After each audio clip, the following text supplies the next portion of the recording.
warahmatullahi wabarakatuh. Perkenalkan, kami dari kelompok 13 yang beranggotakan saya sendiri yang bernama Aisyah Nurma Sabila dan rekan saya Idaiyah Khairul Khotimah dan Andarul Nur Hasanah. Kami akan membahas materi mengenai problematika manajemen distribusi dan administrasi siswa di Indonesia. Silahkan teman-teman simak video kita. Baik, langsung saja materi yang pertama, yaitu permasalahan zakat di Indonesia. Persoalan zakat yang muncul di Indonesia pada saat ini yaitu peran zakat sebagai salah satu rukun Islam yang harus ditunaikan oleh umat Islam yang mampu atau muzaki masih hanya menjadi kesadaran personal. Membayar zakat merupakan kebajikan individual dan sangat sofistik, sehingga lebih mementingkan dimensi keakhiratan.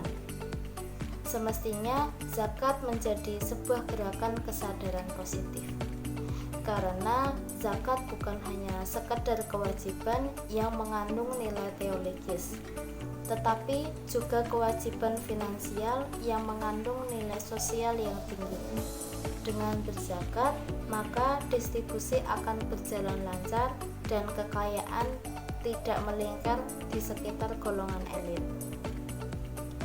Namun akhir-akhir ini kesadaran di kalangan umat Islam menengah atas lainnya makin membaik, yaitu selain membayar pajak, mereka juga membayar zakat. Kedua, meningkatnya kesadaran dalam membayar zakat tidak disertai dengan pengumpulan dan penyaluran yang terencana secara komprehensif.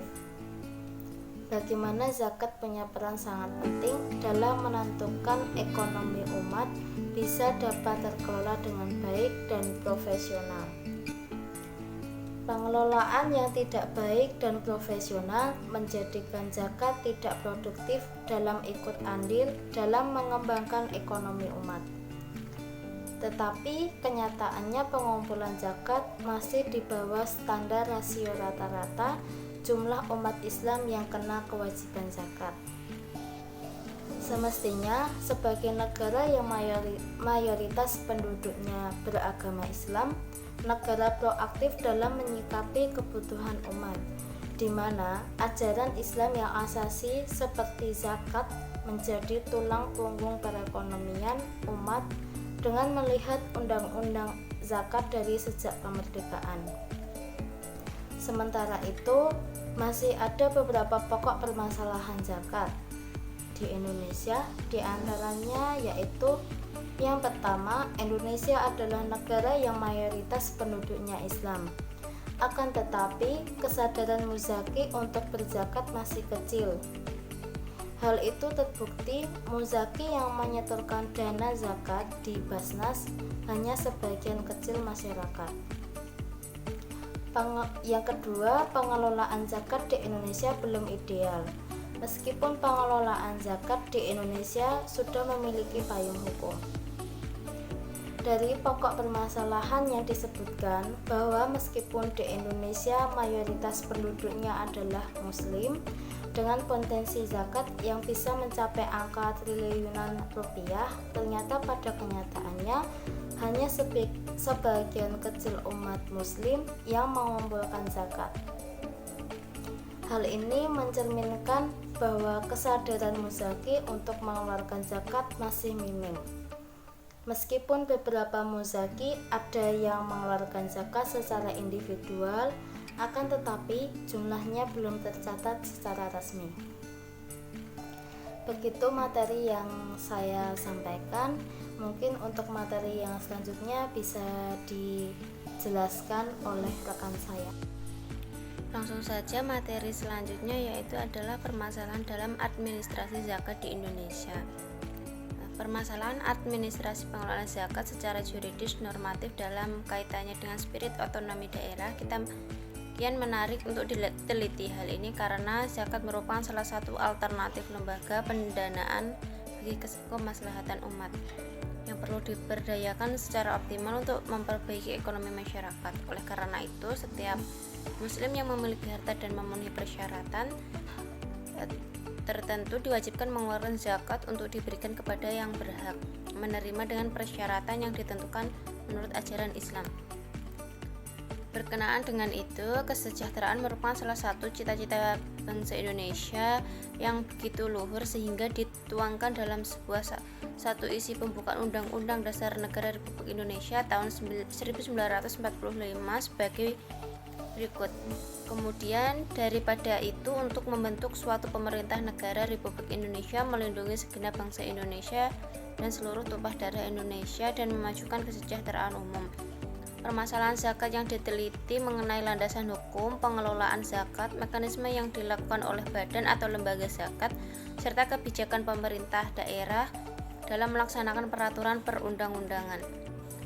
Dalam perundang-undangan zakat pada dasarnya telah diatur dalam Undang-Undang Nomor 38 Tahun 1999 tentang pengelolaan zakat. Salah satu pertimbangan yang ditegakkan dalam peraturan perundang-undangan ini adalah bahwa pengelolaan zakat ditunjukkan untuk menunjukkan kesejahteraan umum yang merupakan tujuan nasional negara Indonesia. Untuk mewujudkan tujuan nasional tersebut, bangsa Indonesia melaksanakan pembangunan yang bersifat fisik, material, spiritual, antara lain melalui pembangunan dari bidang agama yang mencakup terciptanya suasana kehidupan beragama yang penuh, keimanan dan ketakwaan terhadap Tuhan Yang Maha Esa, meningkatkan akhlak mulia, terwujudnya kerukunan hidup umat beragama yang dinamis sebagai landasan persatuan dan kesatuan bangsa, dan meningkatkan peran-peran masyarakat dalam pembangunan nasional. Zakat mempunyai kedudukan utama dalam kebijakan fiskal pada masa awal Islam. Di samping itu, sebagai sumber pendapatan negara Islam yang utama pada waktu itu, zakat juga mampu menunjang pengeluaran negara baik dalam bentuk government expenditure maupun government transfer. Zakat juga mampu memenuhi kebijakan ekonomi pemerintah Islam untuk meningkatkan kesejahteraan rakyat, terutama kaum lemah. Kemunduran pemerintah Muslim atau Daulah Islamiyah mulai terjadi ketika zakat terpisah dari kebijakan fiskal negara dan menjadi urusan masing-masing pribadi Muslim. Setiap kekhalifahan yang merakyat yang lebih modern diganti dengan sistem monarki. Sumber-sumber pendapatan negara pun disesuaikan dengan yang dianut oleh kerajaan-kerajaan lainnya, terutama dari sektor pajak ataupun bahkan upeti. Penggunaannya pun semakin menjauh dari spirit zakat. Dalam struktur kebijakan fiskal konvensional, zakat belum menjadi salah satu instrumen pelaksanaan zakat. Selama ini lebih merupakan kegiatan masyarakat yang ingin mensucikan hartanya. Mengumpulkan dan pendistribusiannya dilakukan secara tradisional yang bersifat end-to-end distribution. Hasilnya, zakat dibuat tidak berdaya menghadapi tingkat kemiskinan yang melanda negara Muslim Indonesia di daerah Kota Bima. Walaupun kemampuan negara masih terbatas dalam meningkatkan kesejahteraan rakyat yang sesuai yang diinginkan oleh Undang-Undang Dasar Negara Republik Indonesia tahun 1945, tetapi diperlukan adanya kesadaran bersama semua komponen bangsa Indonesia membangun rakyat melalui peran serta dalam bidangnya melalui potensi yang dimiliki masing-masing. Umat Islam sebagai mayoritas di negara ini merupakan komponen bangsa yang dapat membantu berperan dalam pemberdayaan masyarakat dan bangsa untuk mengangkat derajat bangsa dari keterbelakangan. Badan Amil Zakat dibentuk untuk mengelola zakat, infak, dan sedekah untuk dikelola dengan sebaik-baiknya sesuai harapan umat demi meningkatkan taraf hidup masyarakat yang lebih baik sehingga keterbelakangan umat dari segi ekonomi dapat dibangun dan terjadi perubahan yang signifikan. Munculnya lembaga amil zakat yang mempunyai semangat untuk memperbaiki jalur pengumpulan dan distribusi zakat. Sejalan dengan itu, seperti telah diungkapkan bahwa pemerintah pun mengeluarkan perangkat perundang-undangan berupa Undang-Undang Republik Indonesia Nomor 38 Tahun 1999. Lembaga-lembaga zakat pun semakin banyak bermunculan. Namun demikian, potensi zakat yang sebenarnya belum dapat digali secara maksimal karena zakat masih dianggap sebagai sumbangan sukarela atau biasa disebut dengan voluntary donation, dan negara tidak dapat memaksa para wajib zakat atau muzaki untuk membayarkannya kepada penerima zakat atau mustahik.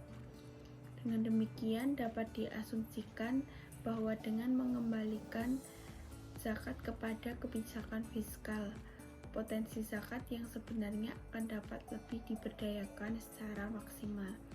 Demikian presentasi dari kelompok kami. Semoga apa yang kami sampaikan dapat bermanfaat.